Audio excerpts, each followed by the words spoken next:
ನೀವು ಕೂಡ ಕಡಿಮೆ ಊಟ ತಿಂದ್ರೆ ವೆಯ್ಟ್ ಲಾಸ್ ಆಗುತ್ತೆ ಅನ್ಕೊಂಡಿದ್ದೀರಾ? ಇಲ್ಲ, ಚಾನ್ಸೇ ಇಲ್ಲ, ನೋ ವೇ. ನಾರ್ಮಲ್ ಆಗಿ ಎಷ್ಟು ತಿಂತೀರಾ ಅದಕ್ಕಿಂತ ಕಡಿಮೆ ತಿಂತೀರಾ, ಕಡಿಮೆ ತಿಂದ್ರೆ ವೆಯ್ಟ್ ಲಾಸ್ ಆಗುತ್ತೆ ಅನ್ಕೊಂತೀರಾ? ಆಗಲ್ಲ.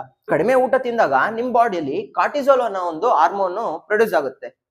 ಕಾರ್ಟಿಸೋಲ್ ಹಾರ್ಮೋನ್ ಏನ್ ಮಾಡುತ್ತೆ ಅಂದ್ರೆ ನಿಮ್ಮ ಬಾಡಿಲಿ ಫ್ಯಾಟ್ ಸ್ಟೋರೇಜ್ ಮೋಡ್ ನ ಆನ್ ಮಾಡುತ್ತೆ. ಸೊ ನೀವು ಸಣ್ಣ ಆಗಕ್ ಸಾಧ್ಯನೇ ಇಲ್ಲ. ಅದ್ರ ಬದಲು ನೀವ್ ಏನ್ ಮಾಡ್ಬೋದು ಆಪ್ಷನ್ ಹೇಳ್ತೀನಿ. ರೈಸ್ ನ ಆದಷ್ಟು ಕಡಿಮೆ ಮಾಡಿ. ಒಂದು ಚಿಕ್ಕ ಬೌಲ್ ಕ್ವಾಂಟಿಟಿ ಅಷ್ಟು ರೈಸ್ ಇದ್ರೆ ಸಾಕು. ನೆಕ್ಸ್ಟ್ ಫೈಬರ್ ಸೋರ್ಸ್ ನ ಆಡ್ ಮಾಡ್ಕೊಳ್ಳಿ ಜಾಸ್ತಿ. ಇವಾಗ ನಾನು ಸೊಪ್ಪಿನ ಪಲ್ಯ ತಗೊಂಡಿದ್ದೀನಿ. ಯಾವುದೇ ರೀತಿಯಾದಂತ ಸೊಪ್ಪಿನ ಪಲ್ಯ ಮಾಡ್ಕೋಬಹುದು ನೀವು. ಒಂದು ಬೌಲ್ ಸೊಪ್ಪಿನ ಪಲ್ಯ ಹಾಕೊಂಡೆ. ಓಕೆ, ಈಗ ನೆಕ್ಸ್ಟ್ ಪ್ರೋಟೀನ್ ಸೋರ್ಸ್ ಬೇಯಿಸಿರೋ ಕಡಲೆ ಬೀಜ ಹಾಕೊಂತಿದ್ದೀನಿ. ಓಕೆ, ನೆಕ್ಸ್ಟ್ ಕುಕುಂಬರ್ ಸೌತೆಕಾಯಿ ಹಾಕೊಂತಿದ್ದೀನಿ, ಒಂದಿಷ್ಟು ಸೌತೆಕಾಯಿ.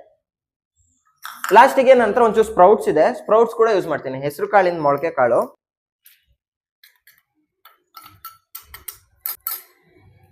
ಈಗ ನನ್ನ ಪ್ಲೇಟ್ ನೋಡಿ ಹೇಗಾಯ್ತು.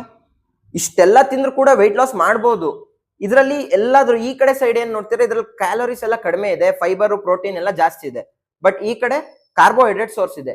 ಈ ರೀತಿ ತಿನ್ನೋದ್ರಿಂದ ನೀವು ಡಯಾಬಿಟಿಸ್ ಇರ್ಲಿ, BP ಇರ್ಲಿ, ಅಥವಾ ವೆಯ್ಟ್ ಲಾಸ್ ಇರ್ಲಿ, ಎಲ್ಲರೂ ಇದೇ ರೀತಿ ಊಟನ ಫಾಲೋ ಮಾಡಿದ್ರೆ ಅವರಿಗೆ ವೆಯ್ಟ್ ಲಾಸ್ ಆಟೋಮೆಟಿಕ್ಲಿ ಆಗುತ್ತೆ. ಮತ್ತೆ ಇವಾಗ ನಾನು ಯಾವಾಗ್ಲೂ ಹೇಳ್ತೀನಿ, ಸೊಪ್ಪಿನ ಪಲ್ಯಕ್ಕೆ ಯಾವಾಗ್ಲೂ ನಾವು ನಿಂಬೆಹಣ್ಣ ಹಿಂಡ್ಕೊಂಡು ತಿನ್ಬೇಕು. ಯಾಕಂದ್ರೆ ಸೊಪ್ಪಿನ ಪಲ್ಯದಲ್ಲಿ ಐರನ್ ಅಂಶ ಇರುತ್ತೆ.